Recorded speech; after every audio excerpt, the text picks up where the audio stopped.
అందరికీ నమస్కారం అండి. మీలో ఎంతమందికి తెలుగు వచ్చు?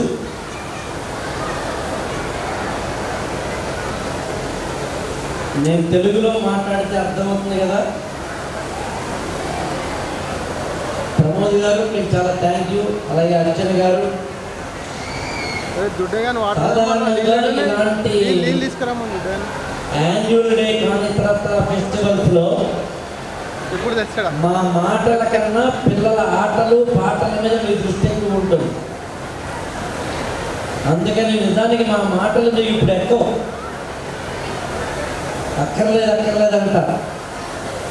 మీ పిల్లలు అక్కడికి వచ్చి మీకు ఇలా షేక్ హ్యాండ్ ఇస్తుంటే మీరు పులకరించిపోతున్నారు. వాళ్ళకి ఇలా టిక్కు డ్యాన్స్ చేస్తుంటే మీరు ఆనందపడిపోతున్నారు. కానీ మళ్ళీ ఇలాంటి పేరెంట్స్ ఇలాగా వీళ్ళకి దొరకరు కాబట్టి మమ్మల్ని తీసుకొచ్చి ఈ వంకతోటి మీకు మాట్లాడిస్తాం.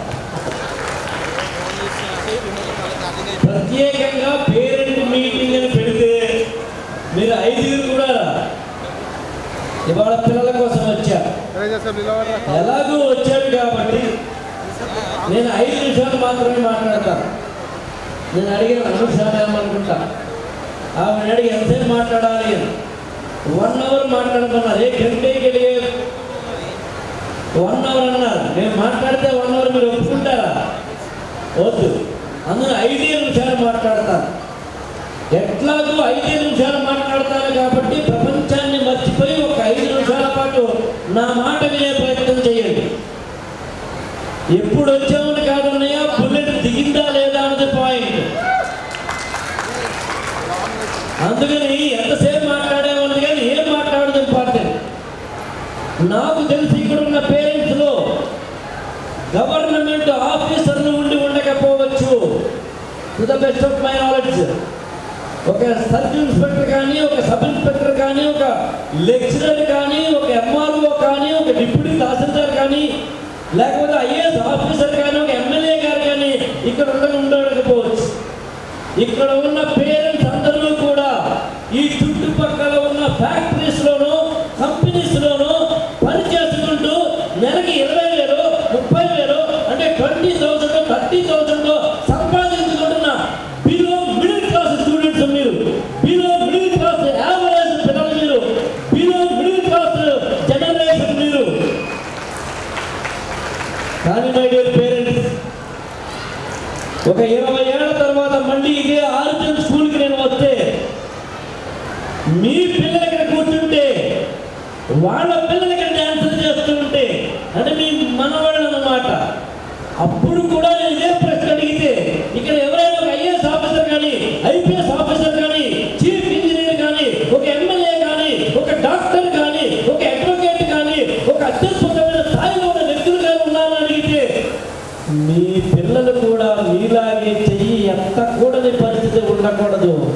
అందుకు చెబుతున్నాను, ఇవాళ మీ పిల్లలకి ఒక అత్యున్నతమైన స్థితికి ఎలా వెళ్ళాలో, ఒక అత్యున్నతమైన స్థాయికి ఎలా వెళ్ళాలో ఇక్కడ ఉన్న వాళ్ళని నేర్పుతున్నారు. వాళ్ళకి జస్ట్ కోఆపరేషన్ చేస్తే చాలు, ఇంకేమీ చేయక్కర్లేదు. నేను ప్రమోద్ గారిని అడిగాను. యాక్చువల్గా ఇవాళ అత్యంత ఈజీ బిజినెస్ ఏంటో తెలిసిన ఎవరైనా చెప్పగలరా?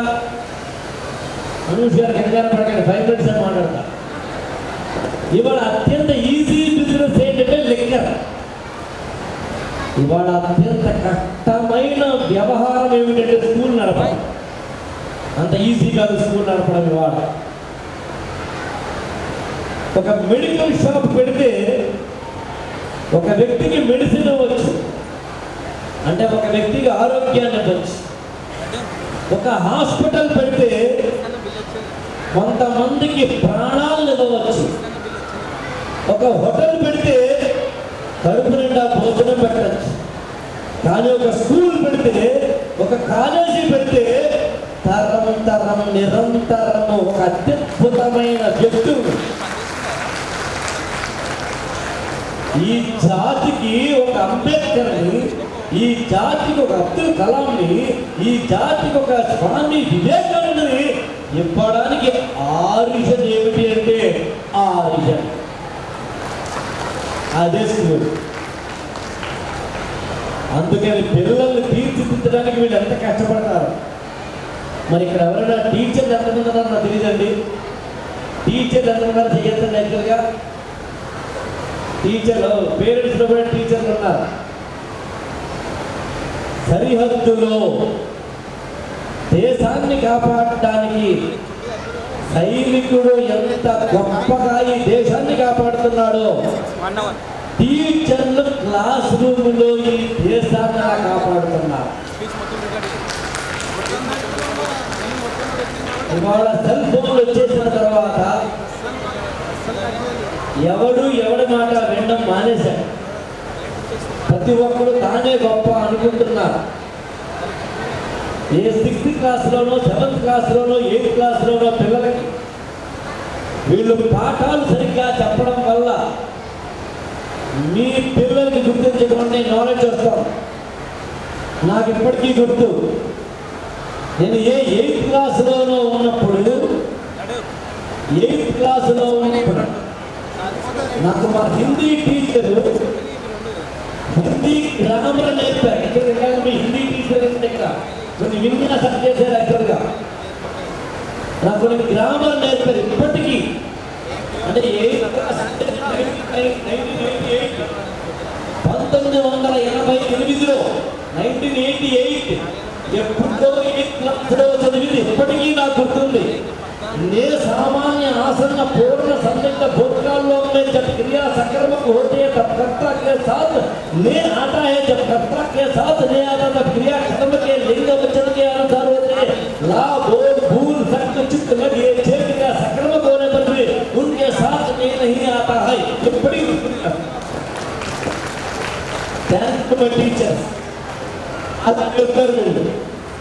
टीचर का लेकर కానీ మనం ఇంటి దగ్గర ఏం చేస్తున్నామో చెప్పి ముగిస్తాను నేను.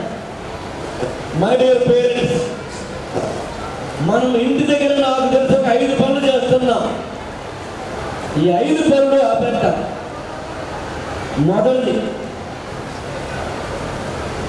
మొదటిది మార్నింగ్ లేచిన వెంటనే ఇక్కడ ఎంతమంది అయితే మగాళ్ళు ఉన్నారో పురుషులు ఉన్నారో పురుష పుంగవులారా, ఇక్కడ ఎంతమంది అయితే మగాళ్ళు ఉన్నారో మార్నింగ్ లేచిన వెంటనే ఏం చేస్తారు? మీరు ఏం చేస్తారంటే సెల్ ఫోన్ ఆన్ చేస్తారు. వాళ్ళకి వీళ్ళకి గుడ్ మార్నింగ్లు చెప్తూ వెళ్తారు. వాళ్ళకో గుడ్ మార్నింగ్, వీడికో గుడ్ మార్నింగ్, వాడికో గుడ్ మార్నింగ్, వీడికో గుడ్ మార్నింగ్. ఇందులో 100 మందినో 50 మందినో బ్రాడ్కాస్ట్ తయారు చేసుకుంటాడు. ఒక్క గుడ్ మార్నింగ్తో 100 మందికి పంపిస్తాడు. కానీ నేనేమంటానంటే మగాళ్ళ పొద్దునే లేచిన వెంటనే ఇద్దరికి గుడ్ మార్నింగ్ చెప్పండి. ఒకటి మీ కడుపున పుట్టిన పిల్లలకి, వాళ్ళను దగ్గర తీసుకుని ఒక హక్కు ఇచ్చుకుని తల నిమిరి గుడ్ మార్నింగ్ చెప్పండి. బయట ఎవరికో చెప్పడం కాదు. రెండోది ఎవరో తెలిసినా, కొంచెం పచ్చిగా మాట్లాడుతున్నాను, మీ ఆవిడికి చెప్పవయ్యా గుడ్ మార్నింగ్. ఏదో ఇంట్లో పుట్టి 25 ఏళ్ళు అక్కడ పెరిగి తన ఇంటి పేరు కూడా మార్చుకుని నీ చిటికిన వేలు పట్టుకుని నీతో 7 అడుగులు నడిచి నీకోసం జీవితం త్యాగం చేసిన ఆవిడికి గుడ్ మార్నింగ్ చెప్పకుండా ఊళ్ళో వాళ్ళందరికీ ఎందుకురా గుడ్ మార్నింగ్? అవసరమా మనకి? అందుకని ఇవాళ నుంచి భార్యని గౌరవిస్తాం, అమ్మని గౌరవిస్తాం, ఆడపిల్లల్ని గౌరవిస్తాం, తోటి స్త్రీలని గౌరవిస్తాం. స్త్రీని స్త్రీగా కాకుండా మనిషిగా చూద్దాం. ఇంటికి దీపం ఇల్లాలని నమ్ముతాం. ఆవిడ లేకపోతే నువ్వు లేవని తెలుసుకో. అందుకని స్త్రీలని పిల్లల్ని గౌరవిస్తాం. దానికి ఏం చేయాలంటే ఏమీ చేయలేదు, కాస్త పెళ్ళడానికి గుడ్ మార్నింగ్ చెప్పరా భయ్. ఇంకొకటి ఇంకా డోసు ఇంకా ఏమంటారంటే మార్నింగ్ గుడ్ మార్నింగ్తో పాటు లవ్ యూ అని చెప్పరా. ఊళ్ళో అందరికీ చెప్తావు కదా, కాదు పెళ్ళడానికి చెప్పు. ఇది శాతం 2. నాకు తెలిసి కొట్టుకోని మొగుడు పెళ్ళాలు ఉండరు. ఎవరైనా ఉన్నారంటే చెయ్యొద్దండి, వాళ్ళు కాపురం చేయట్లేదు అని అర్థం. కాపురం చేయని వాళ్ళు మాత్రమే మొగుడు పెళ్ళాలు కొట్టుకోరు. ఇద్దరికి ఒపీనియన్స్ లో డిఫరెన్స్ రావడం సహజం, రావాలి కూడా. కానీ పెద్దలారా, మై డియర్ పేరెంట్స్, కొట్టుకునేటప్పుడు మాత్రం దయచేసి ఒక రూల్ పాటిస్తాం. ఏంటంటే అది, మార్నింగ్ మనం లేచాం, పిల్లలు ఏమో హోంవర్క్ చేసుకున్నారు అనుకుందాం, లేదా మన అబ్బాయి ఏమో వీడియో గేమ్ ఆడుతున్నాడు అనుకుందాం, నువ్వు మీ ఆవిడ కొట్టేసుకునే పరిస్థితి వచ్చింది అనుకుందాం, జుట్టు పట్టుకునే పరిస్థితి అనుకుందాం, లాగిబడి అంత కోపం అనుకుందాం, తిట్టాలనుకుందాం. కానీ పిల్లల ముందు మాత్రం కొట్టుకోకండి. పిల్లలిద్దరిని టూలికి పంపించేశాక తలుపులు వేసుకుని కావాలంటే డిష్యూ ఫైటింగ్ చేస్తాం. ఎందుకంటే ఉదయం మనం కొట్టుకున్నప్పుడు పిల్లలు అదే ఇంప్రెషన్ తోటి స్కూల్కి వెళ్తారు. వాడు ఏమనుకుంటాడంటే, అమ్మా నాన్న ఇంటి దగ్గర కొట్టుకుంటున్నారని అనుకుంటాడు తప్ప, వాడు గుండె తట్టుకోలేకపోతే తప్ప, నువ్వు తర్వాత కలిసిపోయావని, కాఫీలో డికాషన్లా కలిసిపోయావని, టీలో షుగర్లా కలిసిపోయావని, మీ ఇద్దరు బాగానే ఉన్నారని వాడు అనుకోడు. అందుకు పిల్లల ముందు కొట్టుకోకండి. అసలు కొట్టుకోకుండానే ఉండడం కష్టం, అందులో పిల్లల ముందు వద్దు. ఇక 3వది, ఇక్కడ మీరు గమనించారు లేదో, కొంతమంది మార్షల్ ఆర్ట్ చేశారు, కొంతమంది డ్యాన్స్ చేశారు, నర్సరీ మొదలుకొని 10th క్లాస్ వరకు కొంతమంది కొన్ని విన్యాసాలు చేసి ఇండియన్ ఫ్లాగ్ చూపించారు. అనేకమైన అంశాలు ఇక్కడ చేశారు. మీరు గమనించారు లేదో, ఈ ఇండియన్ ఎడ్యుకేషన్లో 10వ తరగతి వరకు స్కూల్ నడుపుతున్న వాళ్ళు పిల్లలకి ఎన్ని నేర్పాలో అన్ని నేర్పుతున్నారు. మన కర్మ ఏంటంటే ఇంటర్మీడియట్ తర్వాత అయితే మ్యాథ్స్, ఫిజిక్స్, కెమిస్ట్రీ, బయాలజీ తప్ప ఇవన్నీ మర్చిపోతున్నారు. ఇంకా డిగ్రీ అయితే చెప్పలేకర్లేదు. అందులో మీ పిల్లలకి ఏ టాలెంట్ ఉందో చూడండి. టాలెంట్ అంటే ఏమిటో చెప్పి ముగిస్తాను నేను ఓన్లీ 1 minute. టాలెంట్ అంటే ఏంటి, స్కిల్ అంటే నేను మీ ఇంటికి భోజనానికి వచ్చాననుకోండి, రాను, కంగారు పడకండి. ఆవిడ ఎలా చూస్తున్నారంటే వచ్చేస్తాడేమో అన్నట్టుగా రాను. వస్తే ఓ ప్లేట్ పెట్టారు, బియ్యం పెట్టారు, 2 టమాటాలు, 2 పొటాటోలు, 2 ఆనియన్లు, 2 మిర్చిలు పెట్టారు. ఇప్పుడు చెప్పండి, నేను తినగలుగుతున్నానా? తినలేను. ఇప్పుడు వీటినే కుక్కర్లో వేసి ఉడికించి ప్లేట్లో పెట్టండి, తినగలుగుతున్నాను. Raw material is the talent. Talent అంటే ఏంటి? నీకు ఉన్నది. స్కిల్ ఏంటంటే సమాజానికి కావాల్సింది ఇవ్వడం. అందులో పిల్లల్లో ఉన్న టాలెంట్ని వీళ్ళు ఏం చేస్తారంటే స్కిల్గా మారుస్తారు. ఆ స్కిల్గా మారుతున్నప్పుడు మీ పిల్లల్లో ఏ టాలెంట్ ఉందో కనుకోండి, దాన్ని స్కిల్గా మార్చడానికి పేరెంట్స్గా మీరు కూడా సపోర్ట్ చేయండి. 4వ పాయింట్, సాధారణంగా మీ పిల్లవాడు బంగారం అనుకుందాం. బంగారం ఏదో నెక్లెస్ చేద్దాం, లేదా బంగారంతో ఏదైనా బ్రేస్లెట్ చేద్దాం, ఉంగరం చేద్దాం, లేదా నడుముకి వడ్డాణం చేద్దాం. ఇప్పుడు చెప్పండి, మీ పిల్లల కనుక మట్టి ముద్ద అయితే ఏం చేద్దాం? మరి బంగారం అయితే ఓకే, మరి మట్టి ముద్ద అయితే ఏం చేస్తాం? నన్ను చెప్పంటారా? బంగారం అయితే ఎలాగైతే విలువైందనుకుంటున్నావో, మట్టి ముద్ద అయితే అందులో కొన్ని విత్తనాలు వేసి పంట పండిద్దాం. మట్టి ముద్ద అయితే దాన్ని అత్యద్భుతంగా వినాయకుడి విగ్రహం చేసి నలుగురి చేత పూజింపజేస్తాం. పిల్లల్లో కొంతమంది బంగారమై ఉంటారు, కొంతమంది వెండై ఉంటారు, కొంతమంది ఇనుమై ఉంటారు, కొంతమంది మట్టై ఉంటారు. ఎవరైనా కానీ పిల్లలు వృధాగా మాత్రం పోరు. పిల్లలు ఎప్పుడు కూడా యూజ్లెస్ గా ఉండిపోరు. వాళ్ళలో ఆ టాలెంట్ని బయటికి తీసే బాధ్యత మనదే ఉండాలి. ఇక 5వది, చివరిది, పిల్లల్ని పెంచడం ఎలాగా అంటే గాలిపటం ఎగరేయడం లాగా. గమనించండి, గాలిపటం గాల్లో ఎగురుతూ ఉంటుంది, కానీ దాని దారం మాత్రం మన చేతిలో ఉంటుంది. పిల్లలు కూడా అంతే, స్వేచ్ఛగా తిరుగుతూ ఉండాలి, కానీ వాళ్ళ కీ మాత్రం మన చేతుల్లో ఉండాలి. అంత మాత్రమే కాదు, ఎదురు గాలి వచ్చినప్పుడు మాత్రమే గాలిపటం ఎగురుతుంది. పిల్లలు కూడా ఎదురు దెబ్బలు తిన్నప్పుడు మాత్రమే జీవితంలో ఎదుగుతారని గుర్తుంచుకోండి. అంత మాత్రమే కాదు, గాలిపటాన్ని మనం ఎప్పుడూ వెనక్కి లాగుతామంటే మరింత ఎదగడానికి వెనక్కి లాగుతాం. జీవితంలో కూడా అంతే, పిల్లల్ని వెనక్కి లాగామంటే అర్థం మరింతగా ఎదిగేందుకు అని.